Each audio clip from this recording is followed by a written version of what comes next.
एक गुरु का शिष्य बहुत गहन ध्यान कर रहा था, लेकिन उसका ध्यान केंद्रित नहीं हो रहा था। उनका मन सदैव विचारों से भरा रहता था। उसने अपने दिमाग को खाली करने की बहुत कोशिश की, लेकिन उसकी सारी कोशिशें नाकाम रहीं। अंत में जब वह सब कुछ कर चुका, तब वह अपने गुरु के पास गया और बोला, गुरुदेव, मेरा मन हमेशा विचारों से भरा रहता है। मैं एक जगह ध्यान केंद्रित नहीं कर पाता। जब देखता हूं तो दूसरी चीज पर चला जाता हूं, फिर तीसरी और चौथी चीज करता हूं। मेरे दिमाग में हजारों विचार चलते रहते हैं और मुझे पता भी नहीं चलता कि ऐसा कब होता है। बहुत समय बाद मुझे एहसास होता है कि मैं क्या करने बैठा था और क्या सोच रहा था। हे गुरुदेव, मैं अपने दिमाग को विचारों से खाली करना चाहता हूं।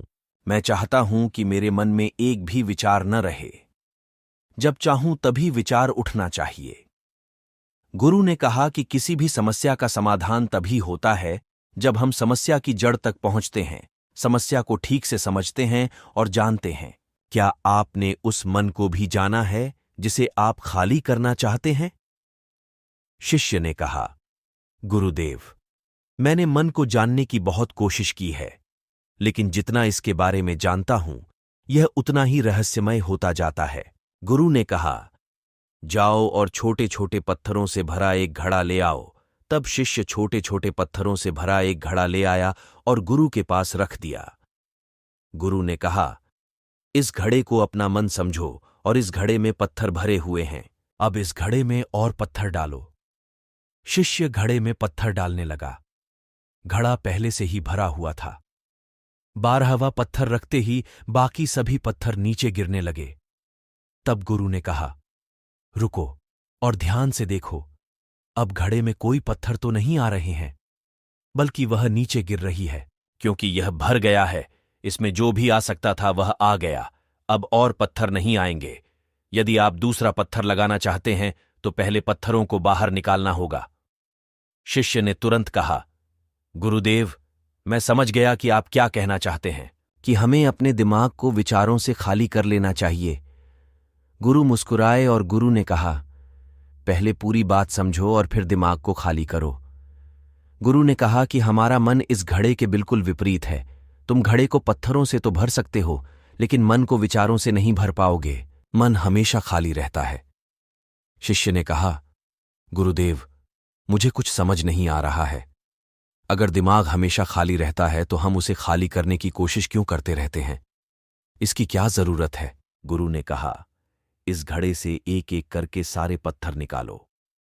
शिष्य ने वैसा ही किया और घड़े से एक एक पत्थर निकालता रहा और अंत में घड़ा खाली हो गया।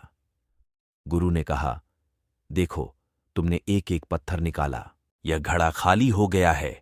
अब आप इस घड़े में कोई भी पत्थर डाल सकते हैं, दूसरा पत्थर डाल सकते हैं या फिर वही पत्थर दोबारा डाल सकते हैं। आप इसे आधा भर सकते हैं या फिर पूरा भर सकते हैं। शिष्य ने कहा, गुरुदेव, मैं भी ऐसा ही हूं। मैं बता रहा हूं कि मन को खाली करना है। ये तो पत्थर हैं, इन्हें आसानी से निकाला जा सकता है और घड़ा खाली किया जा सकता है, लेकिन मैं अपने मन को कैसे खाली करूं? गुरु ने कहा, इस खाली घड़े में एक पत्थर डालो और 2 पत्थर निकाल लो। शिष्य ने यह कहा, ऐसा कैसे हो सकता है कि जब इस घड़े में एक पत्थर होगा तो एक ही पत्थर निकलेगा, फिर 2 पत्थर कैसे निकल सकते हैं? गुरु ने कहा, चलो ऐसा करो, इस घड़े में 2 पत्थर डालो और 4 पत्थर निकाल लो। शिष्य ने कहा, गुरुदेव, यह कैसे संभव हो सकता है? ये कोई चमत्कारी बर्तन नहीं है कि 1 डालो तो 2 निकालो, 2 डालो तो 4। गुरु ने कहा, यह घड़ा चमत्कारी नहीं है, लेकिन तुम्हारा घड़ा यानी तुम्हारा मन चमत्कारी है। यदि आप इसमें एक विचार निकालेंगे तो इसके पीछे 2 विचार होंगे। जब आप उन 2 विचारों को पकड़ते हैं तो उनके पीछे 4 विचार उभर आते हैं और वह खाली नहीं रहता। यह मन का भ्रम है कि सब कुछ है, लेकिन कुछ भी नहीं है। शिष्य ने कहा, गुरुदेव, आप जो कह रहे हैं वह मैं समझ गया, लेकिन क्या मैं हमेशा अपने विचारों के जाल में फंसा रहूंगा? क्या मन के भ्रम से बाहर निकलने का कोई रास्ता है? बिल्कुल नहीं। और जब आप उन 4 विचारों को पकड़ते हैं तो उनके पीछे 16 विचार उभरते हैं और ऐसा करने से विचारों की एक लंबी श्रृंखला बन जाती है और आप कहीं नहीं रुकते, एक के बाद दूसरे विचार को पकड़ते चले जाते हैं। यह मिट्टी का घड़ा पत्थरों के घड़े के समान है, भरा रहेगा लेकिन आपका मन कभी नहीं भरता, वह हमेशा खाली ही रहता है। हमारा दिमाग भी एक विचार के बाद हमारे लिए हजारों विकल्प खोल देता है और हम एक मुख्य विचार को छोड़कर उन हजारों विकल्पों में फंस जाते हैं। शिष्य ने कहा, मैं आपकी बात अच्छी तरह समझ गया हूं, लेकिन अब मुझे क्या करना चाहिए, मेरा मार्गदर्शन करें। गुरु ने कहा, मन के जाल में मत उलझो, मन को खाली करने की कोशिश मत करो, अपना ध्यान इकट्ठा करो, एकाग्रता लाओ, जो भी कर रहे हो उसे अंतिम मानकर करो। ऐसे करो कि बाद में इसमें आपको कुछ भी करने की जरूरत नहीं है। और जब आप किसी दूसरे विचार पर काम करते हैं तो बस उसी पर काम करें, कोई दूसरा विचार नहीं। मन के भ्रम से बाहर निकलना इतना आसान नहीं है, लेकिन अभ्यास सब कुछ कर सकता है। शिष्य ने कहा, गुरुदेव, मैं भी ऐसा ही करूंगा। यह समझाने के लिए आपका बहुत बहुत धन्यवाद।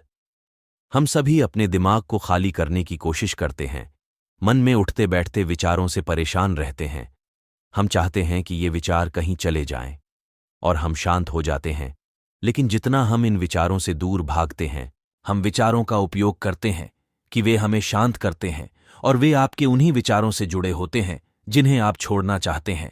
इसलिए ये विचार इतनी शक्तिशाली हैं। जब आप सोचना ही नहीं चाहते तो आप शांत रह सकते हैं।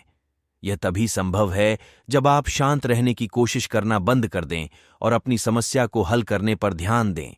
ध्यान केंद्रित करें और समझें कि चिंता करने से नहीं बल्कि सोचने से समाधान मिलता है। गुरु ने कहा, इस मिट्टी के बर्तन को पत्थरों से आधा भर दो। शिष्य ने वैसा ही किया।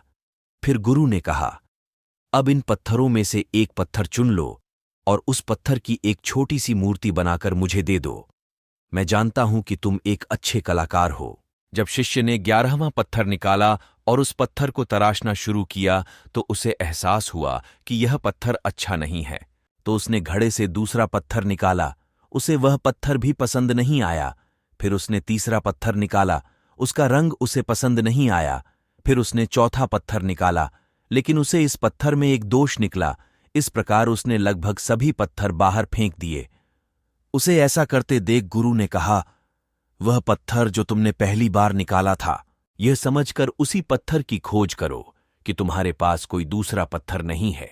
तब शिष्य ने उस पत्थर को ही खोजना शुरू कर दिया और उस पत्थर से उसने अपने गुरु की एक बहुत ही सुंदर मूर्ति बनाई और अपने गुरु को भेंट की और कहा, बहुत सुंदर, इस पत्थर से मूर्ति बनाई जा सकती है। मैं इसका विचार भी नहीं कर सकता था। गुरु ने कहा कि जब कोई दूसरा विकल्प नहीं है तो हम अपनी सारी ऊर्जा उसमें लगा देते हैं और उसे सर्वश्रेष्ठ बनाते हैं। जब कोई दूसरा विकल्प है तो हम सिर्फ पत्थर चुनते रहते हैं। मान लीजिए कि मूर्ति नहीं बनाई गई है। दोस्तों, आज की यह कहानी आपको कैसी लगी और इस कहानी से आपको और क्या सीखने को मिला? कृपया यह भी हमें कमेंट करके बताएं। साथ ही अगर आपको ये कहानी पसंद आई और ये आपके लिए उपयोगी लगी तो इसे अपने दोस्तों के साथ जरूर शेयर करें।